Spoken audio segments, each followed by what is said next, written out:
Hugh, great to be able to be with you today. Thanks so much for joining us. I'm happy to be with you, Catherine, as always. Thank, thank you. I just mentioned it has been very volatile this week. There's no doubt about it, and it really has been the entire year. Why don't we first start with your interpretation of the Fed? Obviously, the market is selling off with concerns, but it's interesting because the 2-year, which they're controlling, is high, but you're seeing the rest of the market say not so fast. We don't see high rates in the future. Catherine, it's a little bit confusing, and I'll say why it's confusing because you're absolutely right on your introduction, which was to simply say that the Federal Reserve has made it very clear that they're going to continue to raise interest rates, and actually they've been somewhat specific on how much they're going to raise interest rates in 2023. I think you can reasonably expect that we're going to see 75 basis points. That might be 50 in February and 25 in March, or maybe it'll be 325s. But I think that's what we have. We're going to start to see, or they're going to continue to raise interest rates. And then you compare that with the so-called dot plot, which really reflects the views of the members of the Open Market Committee as to what they see lying ahead.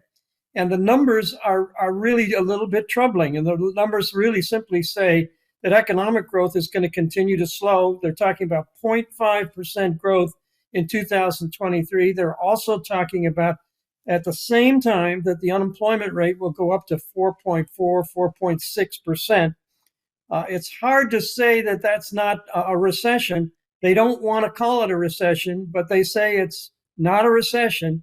But if you get 0.5% growth in the economy, it's hard to say that you're not going to get a couple of quarters of negative GDP. And of course, if you get an increase in the unemployment rate to 4.4, 4.5%, as they're suggesting, it's hard to reconcile that with there not being two negative GDPs. But at the same time that you're going to get that, they're going to be continuing to raise interest rates. So there's a little bit of a disconnect in what we heard from the Federal Reserve. They're going to continue to raise interest rates. The economy is going to not do as well as it did in 2022, even though it didn't do that well in 2022. The rate of inflation is going to come down, but the Federal Reserve is going to stick to its guns.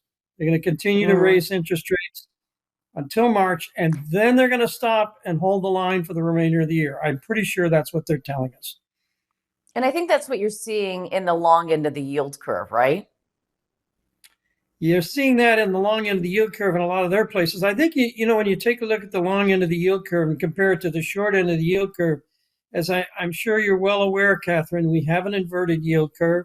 If you take the history where long-term interest rates are lower than short-term interest rates, a reflection that, basically investors are saying the Fed's going to be successful in reducing inflation.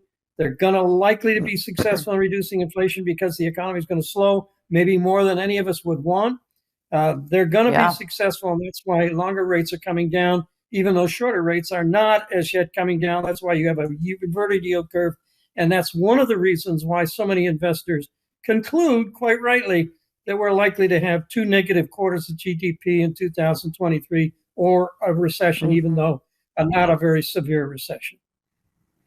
One of the things that I find troubling is that the only way, after printing money for essentially a decade, whether it was the Fed or any other central bank around the world, that was after the financial crisis. And then, of course, COVID, we needed that help in many, many ways.